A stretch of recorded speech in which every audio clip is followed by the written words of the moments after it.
Hey everyone, thanks for tuning in. If you're new to this channel, go ahead and hit that little subscribe button down below. This is Christian Adventure Gamer, or CAG. I'm Daniel the Paladin, and this is...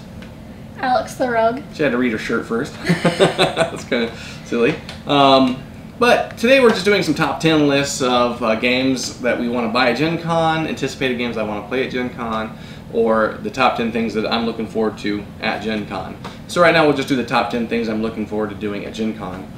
So number 10 is doing the Cheese Weasel searches. And so you go through the exhibit hall. Well, first you start off by stopping at the Cheese Weasel booth.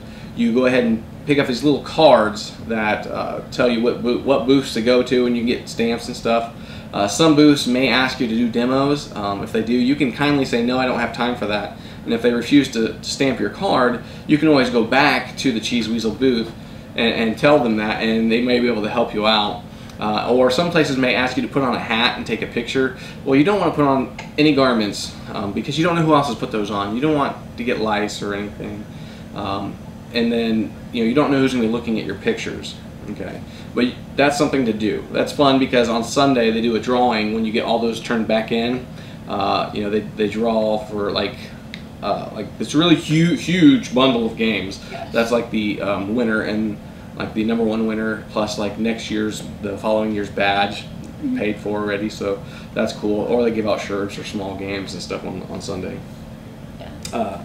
Number 9 is you want to check out the costume parade. I know Alex is interested in costume parade. She wants to do some cosplay this year. Yes, I do. And so that actually is on Saturday. That goes through all the halls, not like the actual rooms, like the Hall A or Hall B, but through the actual just walkways of the convention center. And it's kind of neat. I think that's either before or it's after the costume contest. I can't remember, but I think it goes the costume contest then the parade. But that's something that we're interested in checking out. Okay, my number 8 is going to the auction hall and the consignment shop. And so on Wednesdays, people start to bring stuff in to be listed for auction or to be put in the consignment shop. So things that people just want to get rid of and sell. And so things that don't sell in the auction automatically go to the consignment shop, whereas some of the items that don't have a reserve price will start at one price on Thursday, and then they'll drop down maybe $10 on Friday, and then maybe even another $10 or $15 on Saturday because they really just want to be sold. And that's something worth checking out. And then on Saturday night they do the charity auction, and so you can get some really great games, and the money goes to some kind of organization or benefit. So that's really cool about that. Number 7, making new friends and networking. And so one thing that I liked about the Hoosier Con that we went to back in, was that May? No, that was March, I think. March. I can't remember, but we went to the Hoosier Con, but they had open tables and they had a sign that said looking for players. I hope they do that at Gen Con this year because that's a good way of getting players and meeting new people.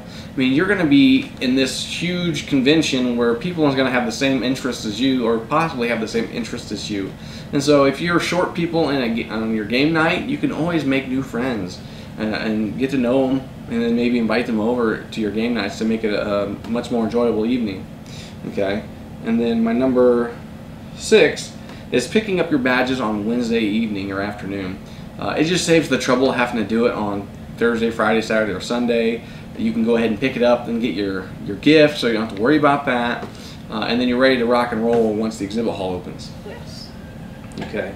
Number 5 is walking down to Hot Box Pizza. I know Hot Box Pizza will be at Gen Con at the little tent area or where the food trucks are, and you can get the pizza and stuff there. But if you actually walk 4 or 5 blocks down on the left-hand side of Georgia Street, they actually have a restaurant, and there you can get a large slice of pizza and a large salad, or order a breadsticks for $5.99 for the lunch combo. It's a really great deal. You just have to buy a drink, or you just bring your own water bottle. So my number 4 then is packing snacks. It's very important for you to pack protein snacks because you're going to be walking a lot, you're going to be talking a lot, so you're going to need something to give you energy throughout the day. Don't eat sugary snacks. Those will just bog you down, make you feel sick by the end of the day. So it's very important that you pack snacks, and don't eat them openly. Don't just advertise them walking around. I mean, like if you walk into Gen Con with a bag of popcorn or something, they're probably gonna have you throw it away. You're not supposed to bring food into the convention because they sell food. But if you keep it in your backpack and just kind of slowly eat it and stuff when you're playing a game, or if you're just waiting, if you're sitting along the wall or something, that's fine. They're not gonna say anything. They're not gonna make you throw it away. That's something we do, and we always bring our own snacks and prepare for that. Okay, and then 3, it's very important for you to bring your own water bottle. I mean, you can buy pop and water and drinks at the convention center, but they're going to be very expensive. If you bring your own water bottle, you're going to stay hydrated throughout the day because, again, you're walking, you're talking, and you're burning energy, so you're going to get thirsty. And if you eat food off the food trucks, instead of spending money on drinks, you can just drink water.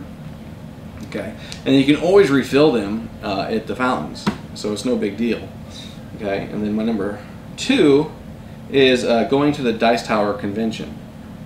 Or sorry, the Dice Tower live show. Sorry, not convention. The Dice Tower live show. Sorry.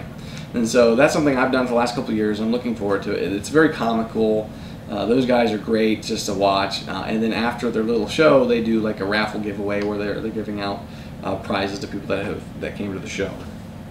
Then my number 1 is spending as much time in the exhibit hall as you possibly can. And part of that is because instead of spending the money on event tickets that the games that you just want to play but you don't want to actually have to play for an hour and a half or 2 hours, you can actually just go into the exhibit hall and demo the game for 15-20 minutes for free. Okay, and then going back to my number 10, as you're going through the exhibit hall and spending your time in there, you can get your cheese weasel punches. So it's a combo right there. So what are you looking forward to about Gen Con? Well, I'm looking forward to the manga library because I'm really into anime. So that's something that I was somewhat surprised that they were going to have there because I've never heard of it. So that interests me.